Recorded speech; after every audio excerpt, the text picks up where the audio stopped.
सोचा है कि कुछ लोग हमेशा सही राह पर क्यों चलते हैं, जबकि कुछ लोग विनाश के रास्ते पर चले जाते हैं। भगवत गीता का 16वां अध्याय इसी बड़े सवाल का जवाब देता है।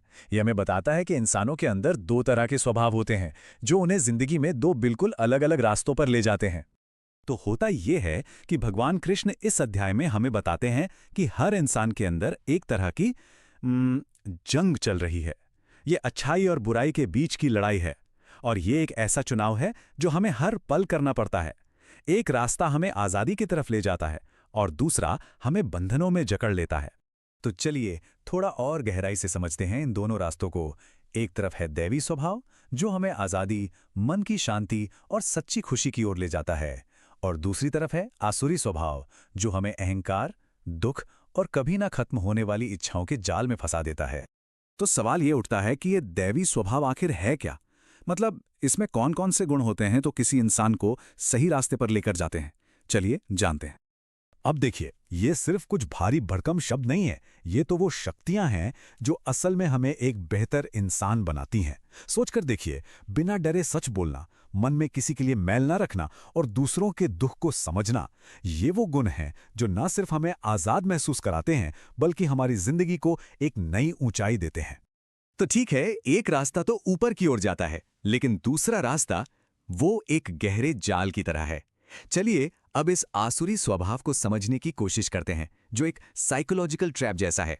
देखिए, इस आसुरी स्वभाव की जो जड़ें हैं ना, वो हैं अहंकार और भ्रम, घमंड, गुस्सा और दूसरों के लिए दिल में कड़वाहट। ये वो जंजीरें हैं जो हमें अपने ही अंदर कैद कर लेती हैं और हमें सच्चाई से बहुत दूर ले जाती हैं। तो होता क्या है कि ऐसे लोगों के लिए सही और गलत में कोई फर्क ही नहीं रह जाता। उनके लिए दुनिया बस अपनी इच्छाओं को पूरा करने की एक जगह बन जाती है। वो ये मानते ही नहीं कि जिंदगी का कोई गहरा मकसद भी हो सकता है। उनकी सोच बस ऐसी हो जाती है, ये मैंने पा लिया, अब वो भी हासिल करूंगा, मुझसे ज्यादा ताकतवर तो कोई है ही नहीं। ये एक ऐसी भूख है जो कभी मिटती ही नहीं। यहां पर मैं ही सब कुछ बन जाता है। और फिर होता क्या है? नतीजा ये होता है कि इंसान अपने ही बनाए जाल में फंस जाता है, बिल्कुल उस मकड़ी की तरह जो खुद के बुने जाल में ही उलझ जाए, और फिर सच्चाई से उसका कोई नाता ही ना रहे। चलिए अब आते हैं इस अध्याय के शायद सबसे जरूरी हिस्से पर। भगवान कृष्ण यहां हमें उन 3 बड़ी वजहों के बारे में बताते हैं जो इंसान को बर्बादी की तरफ ले जाती हैं। इन्हें नर्क के 3 द्वार भी कहा गया है। तो आखिर ये 3 दरवाजे कौन से हैं जो इंसान को बर्बादी की ओर ले जाते हैं? याद रखिए, सिर्फ 3। तो वो 3 द्वार हैं। पहला काम, यानी वो इच्छा जो कभी खत्म ही नहीं होती।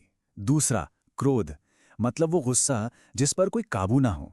और तीसरा लोभ, यानी कभी ना मिटने वाला लालच। ये तीनों आत्मा के सबसे बड़े दुश्मन माने गए हैं। लेकिन यहां एक अच्छी बात भी है। जो इंसान इन 3 दरवाजों से खुद को बचा लेता है, वो असल में अपने लिए एक बेहतर जिंदगी का रास्ता खोल लेता है। इन बुराइयों से बचकर ही एक ज्यादा शांति भरी जिंदगी मुमकिन है। तो अब सवाल ये उठता है कि हम ये फैसला कैसे करें कि क्या करना सही है और क्या गलत। मतलब रास्ता कैसे चुनें? इसका जवाब भी इसी अध्याय में है। हमारे सामने हमेशा 2 रास्ते होते हैं। एक, हम बस अपनी मनमर्जी करें, अपनी इच्छाओं के पीछे भागें, जिसका नतीजा होता है भ्रम और बेचैनी। और दूसरा रास्ता है शास्त्रों, यानी सही सिद्धांतों पर चलने का, जो हमें एक साफ और मकसद भरी जिंदगी की तरफ ले जाता है। तो चलिए एक बार जल्दी से देख लेते हैं कि इस पूरे अध्याय का सार क्या है। तो देखा जाए तो ये अध्याय एक आईने की तरह है। ये हमें दिखाता है कि हमारे अंदर अच्छाई भी है और बुराई भी। दैवी गुण हमें ऊपर उठाते हैं, जबकि काम, क्रोध और लोभ हमें नीचे गिराते हैं। और चुनाव चुनाव तो हमारे ही हाथ में है। एक अच्छी जिंदगी जीने के लिए सही सिद्धांतों को अपनाना ही होगा। और अब जाते जाते एक सवाल, आज की इस भागदौड़ भरी जिंदगी में वो कौन से शास्त्र या सिद्धांत हैं जो सही और गलत का रास्ता दिखाते हैं? वो कौन सी वैल्यूज हैं जिनके सहारे कोई अपनी जिंदगी जीता है? इस पर सोचिएगा जरूर।